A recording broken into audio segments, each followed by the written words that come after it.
let's talk about Chappaquiddick. Because this was the kind of movie that, everyone knows the story. It's like it's an interesting timing of a movie like, Why Now? And what is this movie bringing to the table that is an insight or something that we didn't know or in a new perspective? Well, Shishonia, you go first. What did you think of this film? I thought they should have called it Chappaquiddick. Because it was just bullshit. That's where we're going with that. Do you guys have... I'm trying to get some Wi-Fi. I can't get them on either phones. Yeah, here you go. Here's your Wi-Fi code. Mm-hmm. Can we start now? Yes. Yeah, please do. Mm-hmm. Well, so what didn't you like about Chappaquiddick? Well, I don't know.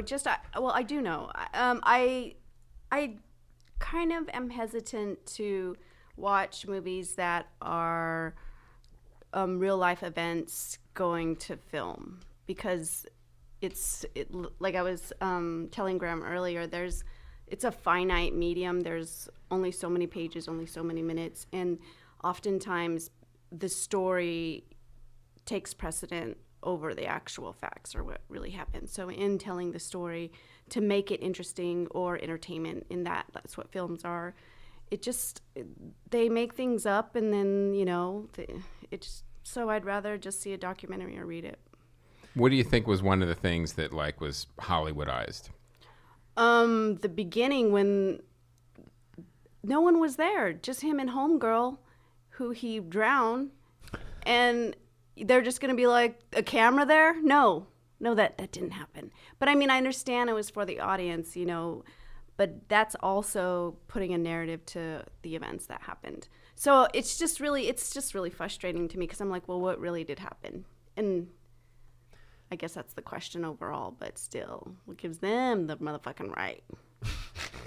I think that's a good point, and we've talked about this a lot on the show of the biopic. Right. And it's never going to be exactly. It's like, and I always have that same question of like, well, I'd rather watch a doc sometimes, depending on how they execute it, because what I think when biopics are done correctly is they show you all the stuff that a documentary can't. They show the dramatization, the human, emotion to this, the reaction to it. They're structured differently. Right. Mm-hmm. So this film, I think, Jason Clarke did a good job.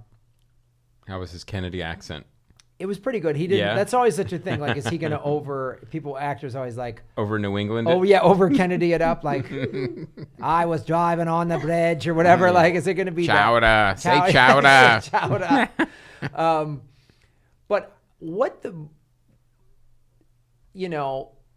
for me, this film was kind of significant only just because, so my Irish grandmother, like, you couldn't say a bad word about the Kennedys or the Catholic Church growing up.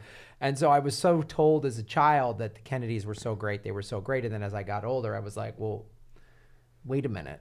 And I think this film did a pretty good job. The Catholic Church, okay, but the Kennedys. The Catholic Church, they're great.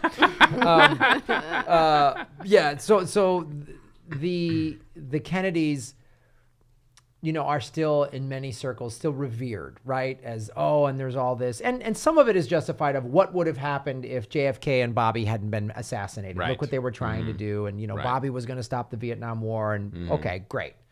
But what this movie I thought did a good job of doing was showing the Kennedy machine just ramping into place. This kid's got a problem, and who gives a shit about truth? It's just cover it, hide it. How do we spin this? And Right. their control, especially over New England, of just like this team of Kennedy people. And so if you're kind of a historian, I like that. I've studied a lot of the history of that era. So it's like Shades of modern times then on cover-ups and everything else. Yeah, they were pretty good at it. It's that old school, Bruce Dern, he's not in a lot of scenes, but he plays like old hobbled Joe Kennedy, and he's just like,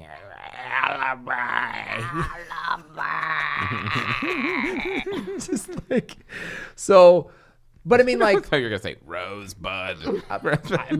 That's who he is. He's an actual, so he calls this team of people here, and in the room are like Robert McNamara. And so that era is very fascinating to me. And if you want to know about Robert McNamara, I've said this before, it's a great documentary, The Fog of War, where Robert McNamara talks about being in both Kennedy, in JFK and LBJ's cabinet, and how the Vietnam War got escalated. It's a fascinating documentary. But you see, an actor's playing young Bob McNamara, and they're all just like these powerful white dudes are just like, well, this is how we're going to spin this, and this is how we're going to manipulate the media, and this is how we're going to get out ahead of this. And then Jason Clarke plays sort of Teddy was the bumbling one, right? And they mentioned this numerous times, right? Joe Jr. was supposed to be the first president. He died in World War II. JFK was Camelot. Bobby was the smart one. And then here's dummy Ted. And that was where I had as a structure of a film where I started the movie. I lost my faith in it a little because they were trying to make like a Groundlings ensemble. I like that critique. Yeah. Yes.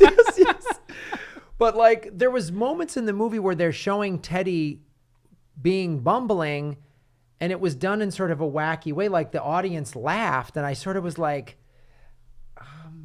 they're covering up a dead girl, like, and I this actually happened. This actually happened. It actually was covered up by these actual people, and so, Ed Helms' character was sort of the one like voice of reason, and it just the tone. I was like, this is not silly. This is not, and the trailer's not that, and so many other aspects of the movie aren't. But just like, oh, Teddy is a bumbler. And so it was like, I don't know. I agree with you. Definitely. I saw Ed Helms' character doing the same face that he did in Hungover. What is it? The Hangover? The Hangover. Well, Hungover. Well, I'm feeling a little. It's the same face he was making. It did it twice, 3 times. A lady, I don't know. But I was like, okay, so, but I agree that people were laughing, and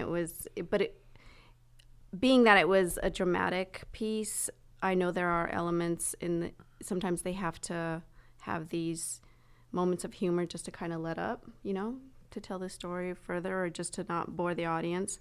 But yeah, I still think that, I think the lead did a great job of, but yeah, he was just befuddled too much, and also I feel it was this is what we were talking about earlier. It was after the inciting incident, after she died, or he drowned, or some man killed some woman.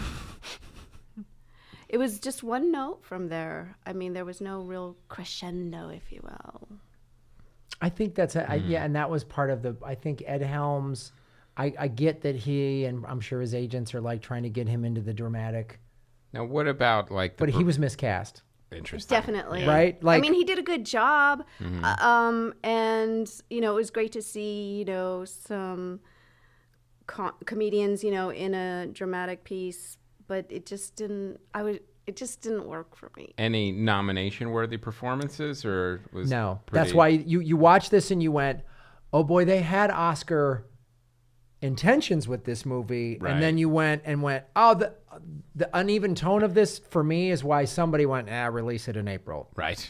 Because you have Jason Clarke. Now he's been in a lot. I can't remember if he's been nominated or not, but he's been in some very Oscar-heavy films. Yes. Zero Dark 30. He's got a small part, and then he's a really good actor, and this is something he's never done before, and so again. He pulled off the Kennedy, the Kennedyisms without being a sketch character. But it just like there was just some miscast. And then like Shishonia was saying, the one noteness of it, because it started out like, oh, wow. And you're seeing, they said, this is when it happened. It happened while the Apollo 11 was launching, and that was part of this, which was cool. It was good filmmaking because it was part of the story, because you hear all these guys going, well, pretty soon they're going to land on the moon, and everyone will forget about Teddy's little problem, Right. Distraction. Yeah. But then it just, and they were trying to show Ted's dilemma. because that's kind of what happened. I felt bad. I you know, and I don't want to be president. And everyone's like, you're next in line. You know, that's it. Bobby got killed. It's you. And why didn't you just run in 68, you know, like you were supposed to, and step in for your brother. And so so that sort of was interesting. And that's where I thought Jason Clarke did a decent job, but then it just sort of, it wasn't enough. And it just sort of one note and, oh, well, I don't know, like they could have explored that better. And the relationship with him and Ed Helms' character, who Ed Helms is this sort of adopted son of the Kennedys, who's this trusted fixer. And that could have been explored better. But it's just hard because when you're watching, it's like Will Ferrell when he's trying to do serious stuff and he looks like he's about to laugh. You know what I mean? Or that's, you know what I mean? Like, and not, or that's just me as the comedy audience. And I think that's what sort of took it out of me for Ed Helms. Is that what did for you, Shishonia? I thought he did a great acting job. I thought, and actually I paid attention to him more than the lead. So which is odd. How are you going to pay attention more to the supporting actor more than the lead? But I think maybe because his character had the strongest character arc, because in the beginning he was had so much love, you know, and then at the end he was just like, I've lost all respect for you. So in that respect, to me, I paid more attention to him. Yeah, I mean, think about it. Like old Teddy didn't have a huge character arc. You know what I mean? He didn't grow no one else really grew. Everyone was, and I think that added to the fact that it was so monotone and so one note. Yeah, I mean, there's interesting stuff in it.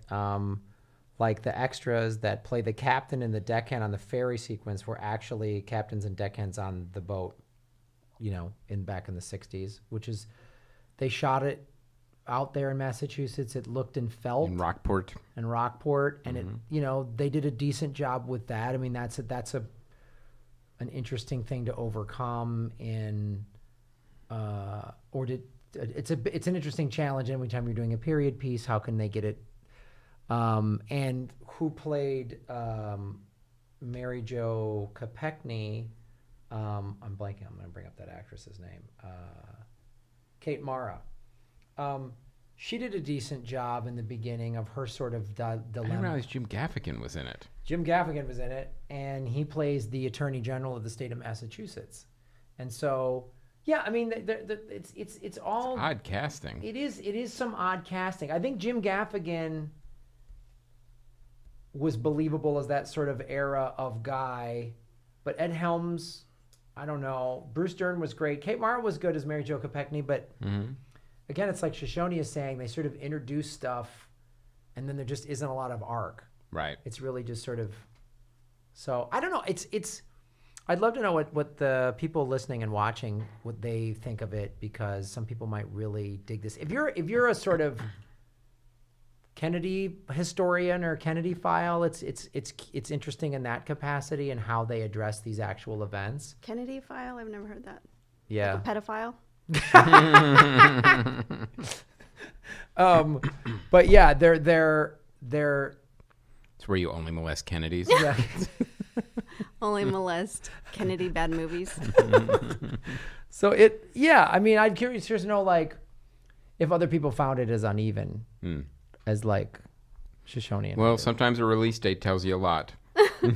True. I thought Jim Gaffigan did a good job too. And in the beginning, I had high hopes, just because I'm looking at this and I don't know. You guys know what the Bechdel test is, right? Mm-hmm. So when I went into this movie, I was like, "Oh, great! We have these two women talking to each other." And but what are they talking about? Exactly. Exactly. And it seems like they're asking each other, what are you going to do for your future? Are you going to help, run again? And she's like, no, I don't know. I'm not sure. But even though it seems like they're talking to each other about each other, they're really not. They're talking about, they're introducing old Hetty, because they alluded to the fact that, she's having an affair with, Senator Alibi. So that was kind of weird, It was, but I mean, the hair was great. Whoever did the hair, amazing. Yeah. So Right. I'd be curious to see what other people think of it. That's just it. That's sort of okay, like you don't walk out like that was horrible, and you don't walk Right. out going, man, that was amazing. You kind of walk out and go, oh, Yeah. Okay. all right, somebody made a Chappaquiddick film. All right. all Now right. what's for dinner? Yeah, Yeah. exactly. Look.